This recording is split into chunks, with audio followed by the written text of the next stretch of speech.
Hello friends, welcome back to my YouTube channel. মই অনুৰাগ শৰ্মা আপোনালোক সকলোকে পুনৰ স্বাগতম জনাইছো মোৰ YouTube চেনেলটোলৈ। আজি মই আপোনালোকৰ সন্মুখত এটা নতুন ভিডিঅ' লৈ উপস্থিত হৈছো আৰু আজিৰ ভিডিঅ'টোত মই আপোনালোকৰ সৈতে শ্বেয়াৰ কৰিম ডিসকাস কৰিম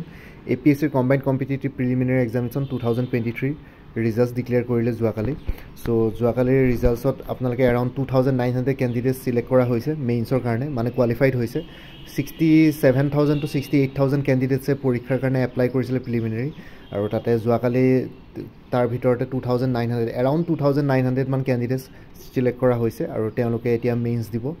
কম্বাইন্ড কম্পিটিটিভ মেইনছ 2023 যেহেতু এডভাৰটাইজমেন্ট 2023 বুলি ধৰিছে 2023 সিসি বেটস সো হেতু কাৰণে 2023 বুলি ধৰিছে কিন্তু 2024 পৰীক্ষা অনুষ্ঠিত কৰিব আৰু মেইনছ কেতিয়া হ'ব আপোনালোকৰ মনত হয়তো এটো প্ৰশ্ন আছে কিন্তু মোস্ট প্ৰবাবলি মেইনছ জুলাইৰ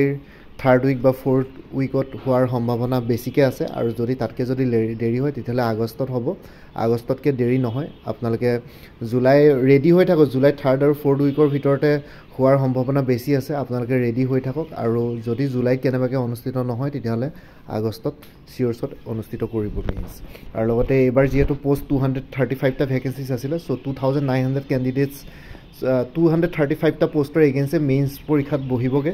2900 ক্যান্ডিডেটছে তাৰ ভিতৰত আকৌ around 700 ক্যান্ডিডেটছে ইন্টাৰভিউ দিবলৈ পাব সো আপোনালোকৰ সেই 2900 ক্যান্ডিডেটছৰ পৰা 2200 মেইনছৰ পৰা আউট হৈ যাব ঠিক আছে সো কম্পিটিশন লেভেলটো প্ৰত্যেকটো ষ্টেজতে বহুত বেছি হৈছে প্ৰিলিমিনাৰীত বেছি আছিল এটা মেইনছত অকমান লেভেলটো কম হৈছে কম্পিটিশন লেভেলটো তাৰ পিছত আকৌ ভাইভা আছেগে ভাইভাত এটা পোষ্টৰ এগেইনষ্টে তিনিজনকে ভাইভা মাতা হ'ব মানে পাৰ্সনালিটি টেষ্টৰ কাৰণে সো হেতু কাৰণে প্ৰিপেয়াৰ হৈ থাকক আৰু লগতে কথাটো হ'ল যে মই ক'লোৱে মেইনছ কেতিয়া হ'ব খালি কথাটো হ'ল যে APSC এতিয়ালৈকে বৰ্তমান কোনো তেনেকুৱা কাট অফ মাৰ্কস ৰিলিজ কৰা নাই তাৰ উপৰি কোনো কাট অফ মাৰ্কস ৰিলিজ কৰা নাই আৰু কাৰেক্টেড এনসাৰ কিজ বিলাকো পাবলিশ কৰা নাই যোনখিনি এনসাৰ কিজ কাৰেক্ট কৰিব লাগিছিল যোনখিনি এনসাৰ কিজ তেওঁলোকে এনসাৰ কিজ ক্লেম ফৰ্মেট তেওঁলোকে দিছিলে তো ক্যান্ডিডেটস সকলে হেতু মতে এনসাৰ কিজ ক্লেম কৰিছিল তাৰ কাৰণে কোনো এনসাৰ কিজ কাৰেক্ট কৰা নাই যিখিনি ৰং ডাউটফুল কোৱেশ্চনছ আছে তাৰ কাৰণে কোনো মাৰ্কস পাবলিশ কৰা নাই যোৱাবাৰ কৰিছিল কিন্তু যোৱাবাৰ সেই লেটকে পাবলিশ কৰিছিল সো ইয়াতে অকমান একচুয়ালি ক্যান্ডিডেটস বিলাকৰ ইয়াতে জুনে পাইছে তেওঁলোকৰ একো প্ৰবলেম নাই পাইছে মেইনছ লিখিব পাৰিব ঠিকই আছে কিন্তু যি সকলে পোৱা নাই তেওঁলোকৰ মনত এটা প্ৰশ্ন থাকে যে কিয় নাপালো কি কথা সো সেইখিনি বস্তু অলপ ট্ৰান্সপাৰেন্ট হলে ভাল APSC লগে লগে যদি কাট অফ মাৰ্কস দি দিয়ে বা কোনগিটা কোৱেশ্চনছ বা ৰং কোৱেশ্চনছ বা ডাউটফুল কোৱেশ্চনছৰ কাৰণে মাৰ্কস দিয়া হৈছে পুৰাটা বেসিছে হওক বা কোনটো বেসিছত মাৰ্কস দিয়া হৈছে সো সেইখিনি বস্তু কাউন্ট কৰিব পাৰিলে মানে ক্যান্ডিডেটস সকলে অলপ মনৰ স্যাটিসফ্যাকশন পাই যে হয় কাট অফ মাৰ্কসতকে মোৰ ইমান মাৰ্কস কম হ'ল সো হেতু কাৰণে নাপালো তো তেনেকুৱা ধৰণৰ কথা আৰু লগতে মই আপোনালোকক যোনটো কথা কৈছিলো হেতুৱে এই অসমৰ ইলেকশন থাৰ্ড ফেজ বা ফাইনেল ফেজটো 7 তাৰিখে আছিল 8 তাৰিখৰ দিনাখন দামোদৰ দেৱৰ তিথি আসাম গভৰ্ণমেণ্টৰ হলিডে আছিল আৰু 9 তাৰিখৰ দিনাখন APSC প্ৰিলিমিনাৰী ৰিজাল্টস ডিক্লেয়াৰ কৰিলে কাৰণ 7 তাৰিখৰ আগতে যদি ডিক্লেয়াৰ কৰিলে হেতেন বহুত বিলাক ক্যান্ডিডেটস যি সকলে পাস নকৰিলে তেওঁলোকে ভোট দিব নগলে হতেন মেবি হেতু প্ৰসেস তেওঁলোকে ফলো কৰিলে মেবি হ'ব পাৰে এটো এটা স্পেকুলেশন হয় মই সিওৰ বুলি নকওঁ ইয়াতে বহুত বিলা পলিটিক্স জড়িত থাকে আৰু সবতে হেতু একো ক'ব পৰা নাযায় ময়ো সিওৰ নহয় খালি এটা যেহেতু সবে হেতু বস্তু স্পেকুলেশন লগাই আছিল ময়ো হেতুৱে লগাইছো যে যেহেতু বহুত বিলা ক্যান্ডিডেটস ডিমোটিভেট হৈ পেলাই ভোট দিব নাযাব পাৰে সো হেতু কাৰণে তেওঁলোকে মেবি প্ৰিলিমিনাৰী ৰিজাল্টটো দেৰিকে ডিক্লেয়াৰ কৰিলে কাৰণ around 70000 ক্যান্ডিডেটস ইয়াতে ফেল কৰিছে সো তেওঁলোকৰ মেবি ভোট দিবলৈ মন নাযাবও পাৰিছিল সো কথাটো হেতু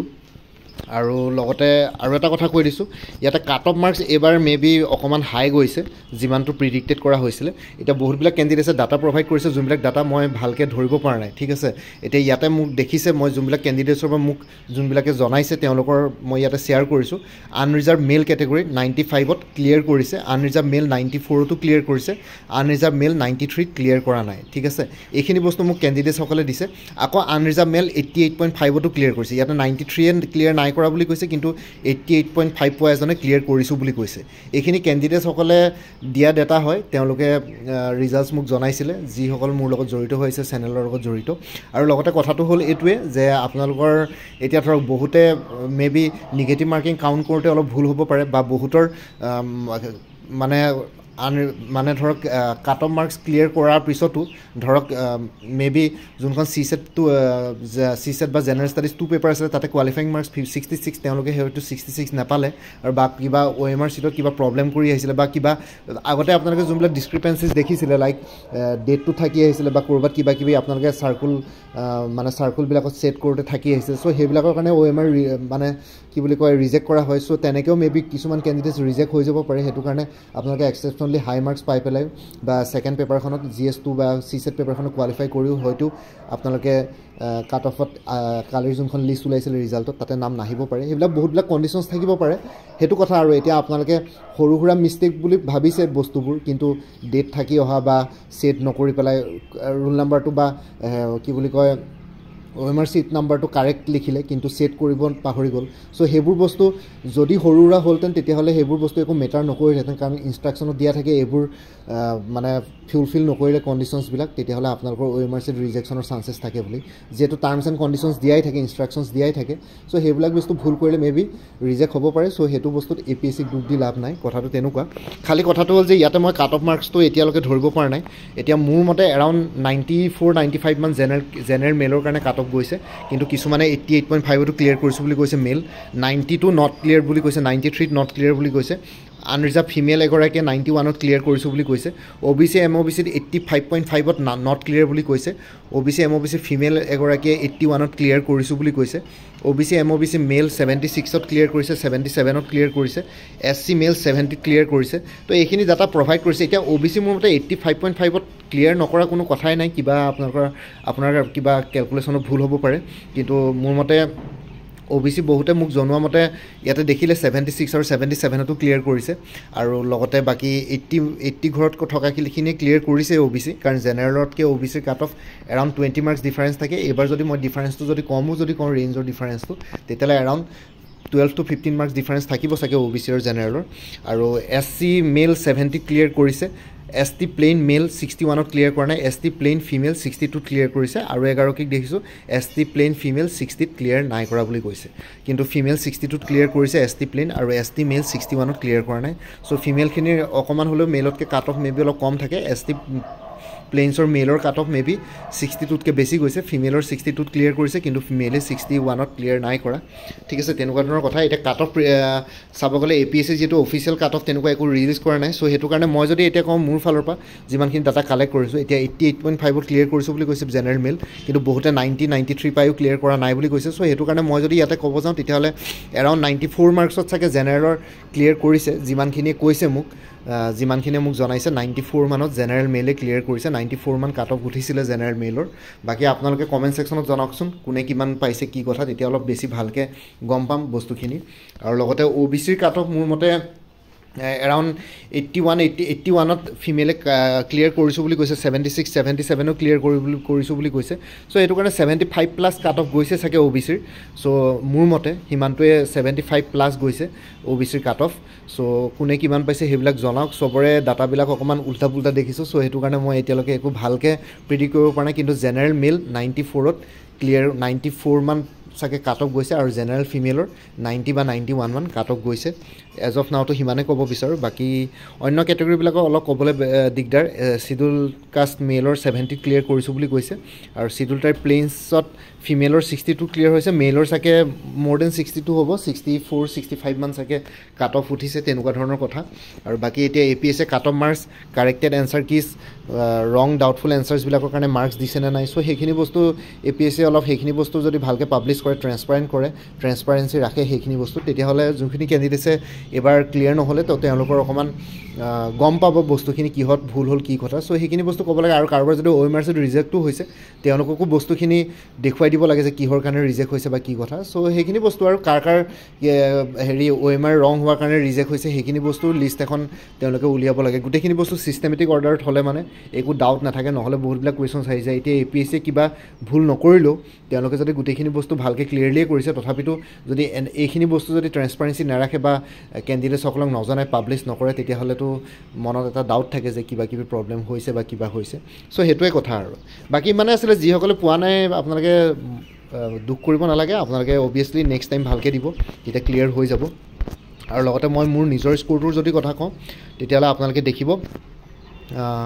85.5 আছিলে আনৰিজাৰ্ভ কেটেগৰীত ক্লিয়াৰ নকৰিলোঁ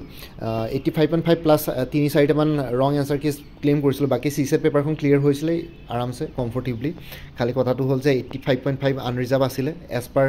APSCৰ যোনখন ইনিচিয়েল অফিচিয়েল এনচাৰ কেছ ওলাইছিলে তাৰ মতে 85.5 উঠি আছিলে চ' সেইটো কাৰণে ক্লিয়াৰ নহ'লে এইটো 4th টাইম আছিলে আগতে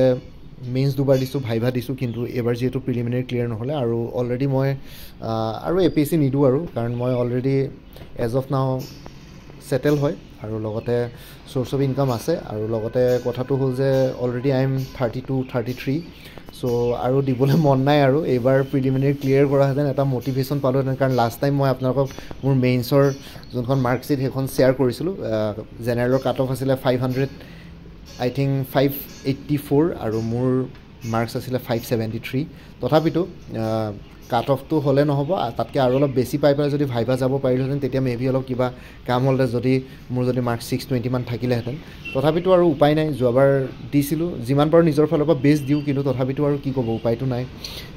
যি লিখা আছে সেইটোৱে হ'ব এইবিলাক কম্পিটিটিভ এক্সাম ইয়াতে আৰু দুখ কৰি লাভ নাই আৰু লগতে মই আৰু এটা আপোনালোকক এডভাইচ দিব বিচাৰোঁ যে APSC বা UPSCৰ নিচিনা এনেকুৱা কম্পিটিটিভ এক্সাম আপোনালোকৰ যদি বয়স কম থাকে জাষ্ট গ্ৰেজুৱেশ্যন পাছ কৰি ওলাইছে তেতিয়াহ'লে আপোনালোকে 21, 22, 23 ইয়াৰ্ছত সেই তেনেকুৱা মানে গ্ৰেজুৱেশ্যন কৰাৰ প্ৰথম বছৰকেইটা ইনিচিয়েল ইয়াৰ্ছকেইটাত আপোনালোকে মানে এইখিনি বস্তু কম্পিটিটিভ এক্সামৰ কাৰণে যাব পাৰে এনেকুৱা চিভিল ছাৰ্ভিচেছ এক্সামিনেশ্যনৰ কাৰণে বাকী 28 ইয়াৰ্ছৰ পিছত 27-28 ইয়াৰ্ছৰ পিছত আপোনালোকে বেলেগ চাকৰিৰ কাৰণে মানে প্ৰাইভেট ছেক্টৰটো আপোনালোকে এপ্লাই কৰিব নোৱাৰে চ' সেইখিনি ব্লক হৈ যায় যদি আগতে এক্সপিৰিয়েঞ্চ নাথাকে চ' সেইটো কাৰণে ৰিস্ক নল'ব 28 ইয়াৰ্ছলৈকে অকল APSC বা UPSC দি পেলাই বা গভৰ্ণমেণ্ট জববিলাক এপ্লাই কৰিবলৈ টাইম ৱেষ্ট নকৰিব কাৰণ 28 ইয়াৰ্ছৰ পিছত আপোনালোকে প্ৰাইভেট জবতো আপোনালোকৰ প্ৰাইভেটতো নিদিয়ে চ' 28 ইয়াৰ্ছলৈকে টাইম লিমিট থাকে ঠিক আছে প্ৰাইভেট ছেক্টৰত মই বহুতবিলাক এক্সপিৰিয়েঞ্চ আছে মোৰ চ' সেইটো কাৰণে মই সেইটো কথা কৈছোঁ চ' আপোনালোকে চিভিল ছাৰ্ভিচৰ কাৰণে ইমানো বেছি ৰিস্ক নল'ব এটা বেকআপ প্লেনো ৰাখিব কাৰোবাৰ যদি বহুত বেছি বেংক বেলেঞ্চ আছে প্ৰব্লেম নাই কিন্তু বহুতবিলাক তেনেকুৱা ইকনমিকলি উইকাৰ ছেকশ্যন বেকগ্ৰাউণ্ডৰ পৰা আহে তো তেওঁলোকে যদি এইখিনি বস্তু ৰিস্ক নলয় সেইটো কম চিভিল কোনো আৰু যদি আপোনালোকে নিজকে যদি ফাইনেন্সিয়েলি ষ্টেবল কৰিব পাৰে কিবা এটা চাকৰি লৈ ল'ব পাৰে প্ৰাইভেটে হওক বা গভৰ্ণমেণ্টে হওক তেতিয়াহ'লে আপোনালোকে তেতিয়া ধৰক চিভিল ছাৰ্ভিচেছ এতিয়া বেলেগ কথা বা আপোনালোকে যদি একদম ফ্ৰেছাৰ গ্ৰেজুৱেট হৈ পেলাই 21, 22, 23 ইয়াৰ্ছৰ পৰা ষ্টাৰ্ট কৰিছে 3-4 বছৰ টাৰ্গেট ল'ম বুলি এৰাউণ্ড 26-27 ইয়াৰ্ছলৈকে তেতিয়াহ'লে পাৰিব কাৰণ 28 ইয়াৰ্ছৰ আগতে প্ৰাইভেট জব এটা নল'লেও পিছলৈ প্ৰাইভেট ছেক্টৰে নলয় যদিহে কিবা এক্সপিৰিয়েঞ্চ নাথাকে বাকী সৰু সুৰা ডিলাৰ চিলাৰত পোৱাই যাব 5-6 হাজাৰ টকীয়া চাকৰি কিন্তু সেইটোতো আজিকালি চলিব নোৱাৰি আৰু আপোনালোকে গম পায় চেলছ লাইনত আপোনালোকে চেলছ কৰিলে কমিশ্যন পাব নাপাব চ' সেইখিনি বস্তু আপোনালোকে নিজে চাব ইয়াতে মই কাকো ডিমটিভেট কৰা নাই বা কিবা কৰা নাই যোনখিনি লজিকেল যোনখিনি মই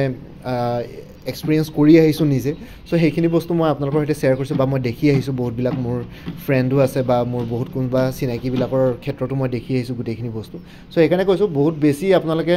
ইয়াতে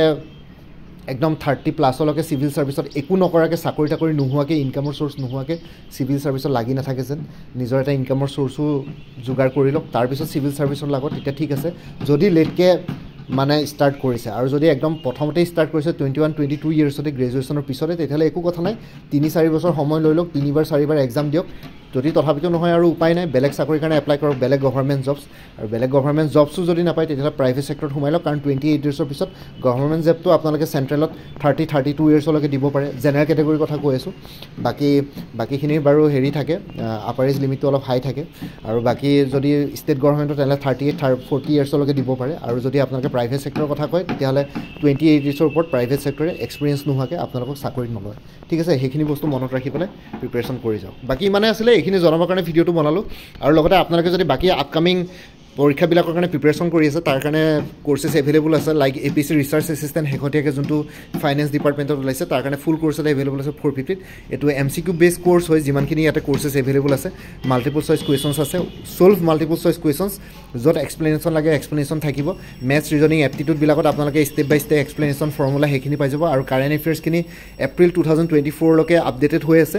বাকী মে' মাহটো কমপ্লিট হোৱাৰ পিছত জুন মাহত আপোনালোকে মে' মাহৰ কাৰেণ্ট এফেয়াৰ্ছখিনি পাই যাব খালি মোক জাষ্ট এটা ৰিমাইণ্ডাৰ দি দিব তেতিয়া আপোনালোকে প্ৰিভিয়াছ মান্থৰ কাৰেণ্ট এফেয়াৰ্ছটো নেক্সট মান্থটোত পাই যাব ঠিক আছে চ' কথাটো এনেকুৱা আৰু তাৰ কাৰণে ফাৰ্ডাৰ পে'মেণ্ট কৰিব নালাগে তাৰপিছত APSC